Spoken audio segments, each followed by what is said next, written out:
Kaibigan, topic po natin para sa hirap dumumi. Diba, naka-experience ba kayo ng ganito? Constipation, ang tigas-tigas ng dumi, problema sa almoranas, may dugo sa dumi, at constipated, anong gagawin natin? Napakahirap nito. Actually, experience ko to. Karamihan ng mga tinuturo ko sa inyo, personal experience. Okay? At may nagsabi nga noon si Hippocrates, siya yung father of medicine. Before Christ pa siya, sabi niya, para maging magaling ang doktor, kailangan daw maraming sakit. Mas maraming sakit, mas okay. Kasi mas ma-explain niya sa pasyente, alam niya first hand. Kaya nga karamihan ng topic ko sa inyo, naramdaman ko, like yung mga depression, mental health, irritable bowel, lahat yan naramdaman ko, palpitation, panic attack, karamihan ng sakit. Ngayon, ito naman sa constipation, problema ko rin ito. So, unang-una, ano mo ng dahilan? Bakit nagko-constipate? Explain natin. Yung mga prevention technique, paano iiwas para hindi mag-constipate. Pero, ang third part, mas importante, ano gagawin kung nakabara na yung dumi? Yun ang mahirap doon. Kung barado na, ano nang gagawin? Meron na nakaipit doon sa tumbong natin, ay lumabas yung dumi, napakasakit. Anong gagawin? Tuturo din natin. Una, anong dahilan? Bakit nagkakaroon ng constipation? Una-una, nagkakaedad. Pag tumatanda, ay talaga nagko-constipate. Kulang sa tubig. Yan. Actually, meron ako mga bagay na mga kasalanan na hindi ko naman napapansin. Pag nagkonti lang yung intake mo ng tubig konti, magko-constipate na Kung dati iniinom ko mga 10 glasses of water, ngayon ginawa ko lang 8 glasses. 8 glasses na nga yung tubig ko, kulang pa rin. Kasi nga, 8 glasses of water ako in a day, pero malayong nilalakad ko Naglalakad ako ng 10,000 steps So, mas maraming exercise mo, mas maraming pawis mo, kulang na yung 8 basong tubig. Kailangan mga 12 glasses na. Kailangan laging light yung color ng ihi. Tsaka napansin ko dito sa causes of constipation, ito na rin naman yung mga treatment, hindi makukuha ng isang bagay. Dapat itong 5, 6, 7 lunas, ginagawa mo dapat lahat sabay-sabay. Kung magkulang ka lang sa isa dito, constipated ka na. Magkulang ka lang sa tubig, constipated ka na. Second, yung gulay. Yung gulay, baka marami ka kinakain, tapos may isang linggo, nabawasan ka ng gulay. Yung gulay, ang dami recommended, mga 3 tasa sa isang araw, minimum. Kung constipated ka, kahit 4 na tasa. Ayan, 1, 2, 3, 4, mga kangkong, ampalaya, pwede yan, mga beans, may fiber yan. Sari-saring gulay, green leafy vegetables, kailangan bulk forming yan. Pag nagkulang ka sa gulay, yun na yun. Titigas na yun. So, yan. Tubig, gulay. Next, yung prutas na pampalambot. Hindi mo pwede bawasan. Ano yung mga prutas na pampalambot? Everyday, yung mga 4 na peas, pakwan, nakakalambot. Pears, peras, nakakalambot. Papaya, nakakalambot konti. Prune juice, malakas ang prune juice. Pero prune juice, siguro mga 1/4 glass lang. Merong mangga, nakakalambot ang mangga pero masyado matamis ang mangga baka tumaba tayo. Para lumambot dumi mo sa mangga, kailangan 2 buong mangga masyadong nakakataba din. Grapes, pwede rin, medyo matamis pero minsan hindi rin gaano nakakalambot. Pwede na rin. Pero nakita kong magandang technique yung halo-halong prutas. May konting pakwan, may konting papaya, may konting ang orange, pongkam, usually hindi nakakalambot yung orange sa experience ko. Hindi masyado suha. Kailangan talaga pakwan. O yung mga carrot juice, yung mga carrot shake, maganda yon. Basta gulay, mas malakas siya makadumi. Tapos pag inahalo-halo mo yung mga prutas na medyo sira na, yung overripe, yung sasakit na tiyan mo, yung mga kadumi ka. Pero baka overripe, hindi rin naman maganda masyado.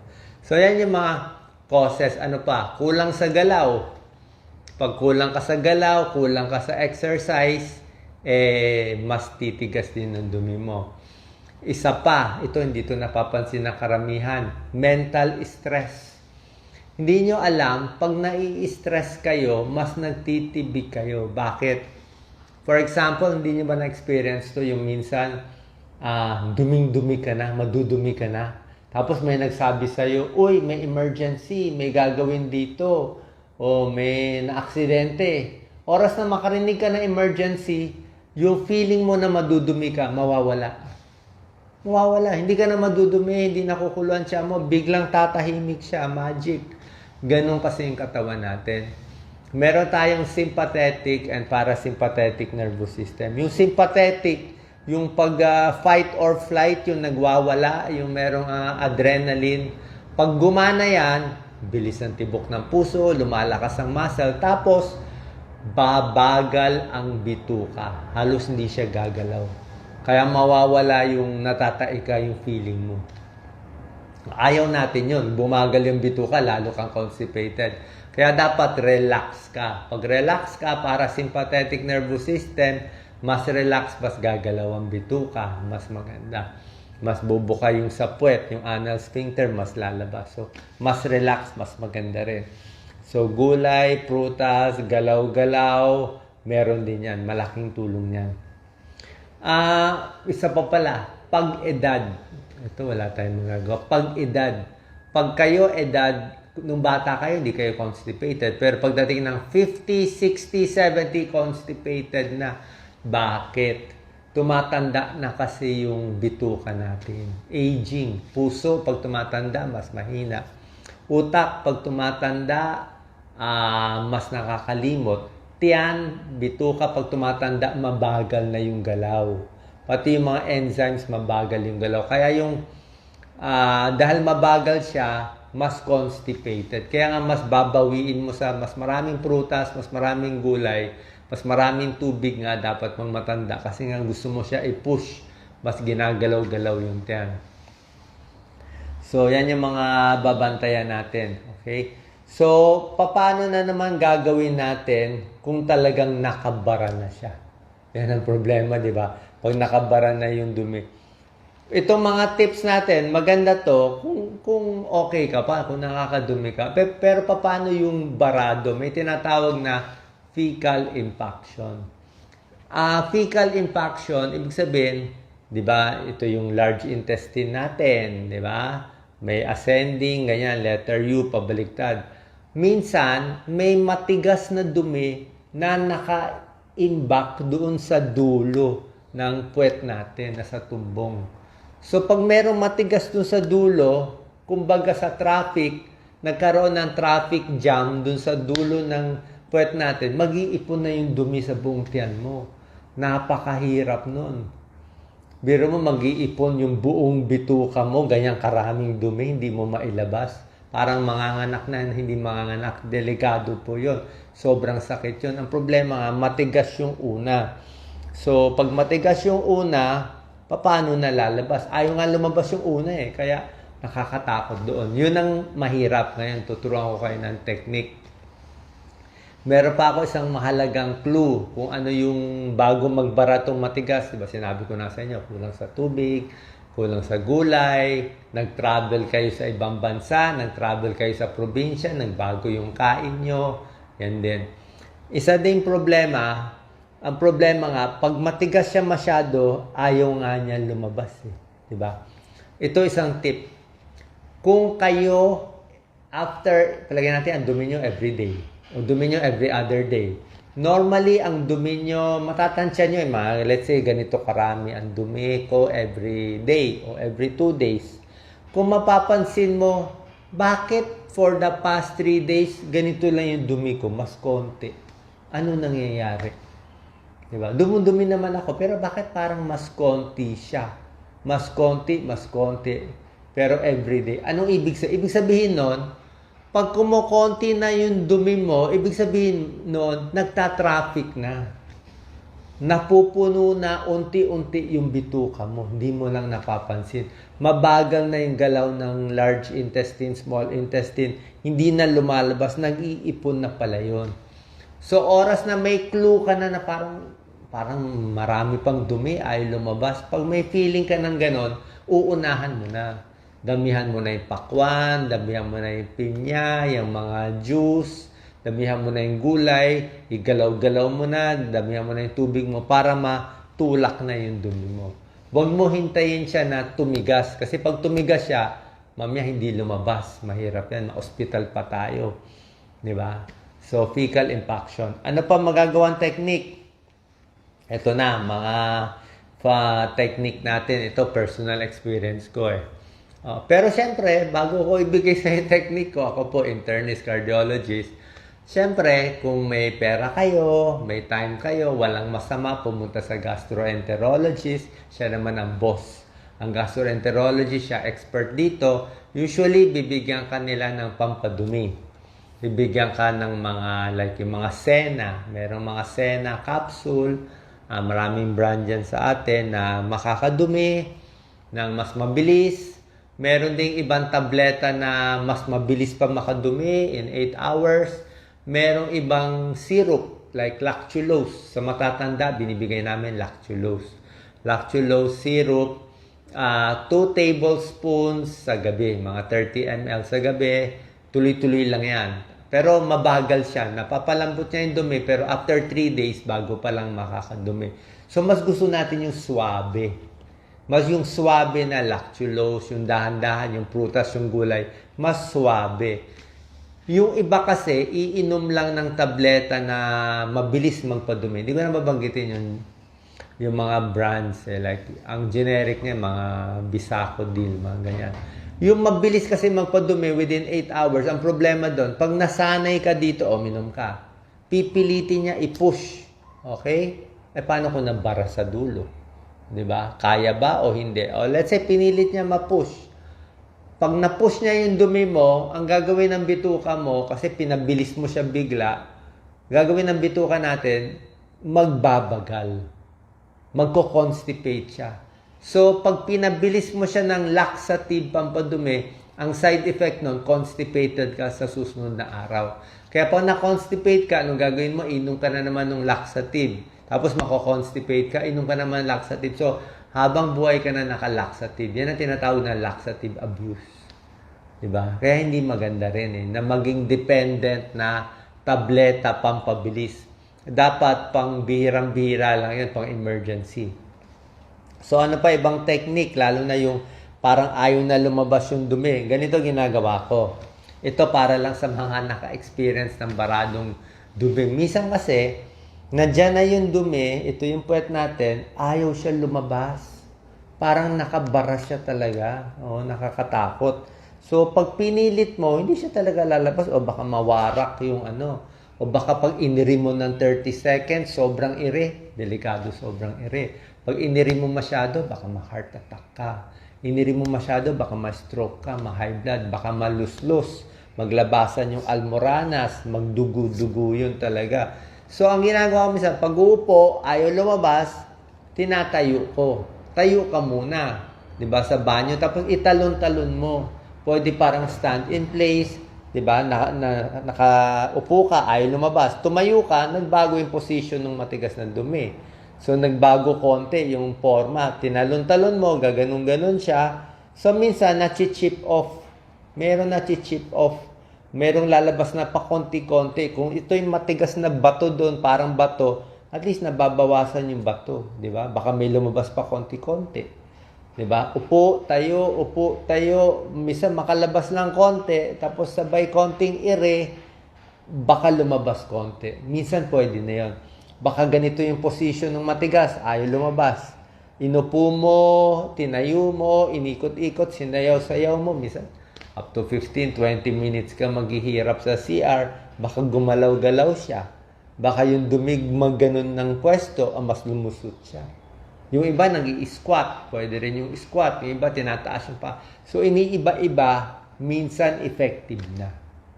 Oh, ganun technique. So, may talon-talon konti para, tapos inaalog-alog dito sa tiyan, ganyan-ganyan ko pa. Para lang, minsan nakaka-stimulate kasi yun pag nakaupo, ganyan-ganyan mo, stimulate mo. Ganito lang yung kamay. Pag ayaw pa rin, Okay, pag ayaw pa rin, nakabara pa rin, ganito pwede gawin. Friends, mahirap talaga to. Nakabara pa rin, ginagawa ko, hihiga mo muna. Pwede ka humiga sa kama, iba't ibang position. Medyo dapa, medyo ikot position, iba-iba. Parang sayaw-sayaw, sayaw-sayaw dito sa tiyan. Basta kailangan maalog yung tiyan. Maalog siya na maalog. Kasi the more na inaalog yung tiyan, nai-stimulate siya eh. Nai-stimulate, mas gagana yung peristalsis eh. Kasi nga nakabara na yung dumi. So, pwedeng alog sa kaliwa, alog sa kanan, tapos minsan side view, minsan naka-right view, minsan sa dapa, di ba? Minsan, two legs, ini-stretch, pag ganyan. Lahat na ibang position, gawin nyo. Minsan, ginawa ko yan, 2 oras eh. So, mapapansin mo, pag ginalaw-galaw mo yung tiyan mo sa higa, syempre, yung dumi, nagbabago ng position. Yung mga dumi mo sa tiyan, nagbabago siya eh. Ang point is, di ba, masikip, barado. So, nagagalaw siya. Mapapansin mo, possible na umutot ka. Pag talagang barado na yan, fecal intaction, hindi ka na umuutot, delikado yan. Di ba? Baka hindi na lumabas talaga. Mag-ipon na yung pagkain natin. May nangyayari na, hospital pa yan.